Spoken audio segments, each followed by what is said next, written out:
আপনি যখন স্পিকার, আমার অনেক আশা ছিল যে আমি চান্স পাবো, কারণ আমার যিনি অভিভাবক ছিলেন শিক্ষায়, আপনার সহধর্মিনী, উনি থাকলে আপনার বিষয় হয়তো আমি বিচার দিতে পারতাম ওনার কাছে। এখন যেহেতু উনি নাই, সেই সুযোগ নাই। কিন্তু আমি যে বিষয়গুলি বলতে চাচ্ছি মাননীয় স্পিকার, খুবই গুরুত্বপূর্ণ। এনটিআরসি নিয়ে একটা গুরুত্বপূর্ণ বিষয় সারা দেশের শিক্ষকদের মধ্যে আতঙ্ক বিরাজ করছে।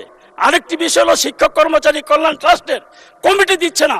বিগত সরকারও কমিটি দেয়নি, এখন আমরা এসেও সেই কমিটি কেন দিতে পারছি না? মাননীয় সদস্য নোটিশ দেন, আমরা নোটিশ বিবেচনা আমি করব। দিয়েছি নোটিশ দেন। মাননীয় স্পিকার, আমি প্রতিদিনই নোটিশ দেই। এখন এনটিআরসি এর বিষয়টি এখানে মাননীয় সাবেক মন্ত্রী ডক্টর ওসমান ফারুক সাহেব আছেন, আব্দুল সালাম পিন্টু সাহেব আছেন। এনটিআরসি গঠন করা হয়েছিল, এটার অর্থ হলো national teachers recruitment certificate authority. শিক্ষক নিবন্ধন দিবে, সেই শিক্ষক নিবন্ধন না দিয়ে এখন এনটিআরসিতে যারা বসে আছে তারা আওয়ামী লীগের লোক। সেই ফ্যাসিস্টদেরকে সেখানে বসিয়ে রেখে আপনি কিভাবে শিক্ষক নিয়োগ দিবেন? এখানে জামাত শিবিরের এই কোন শিক্ষক ওই সময় নিয়োগ দেওয়া হয় নাই, তারা জামাত শিবির করে, তারা বিএনপি করে। সমস্ত প্রতিষ্ঠানের অধ্যক্ষ এবং প্রধান শিক্ষকরা জামাতের, আওয়ামী লীগের। ধন্যবাদ। এবং সেখানে আমাদের কোনো লোক নাই।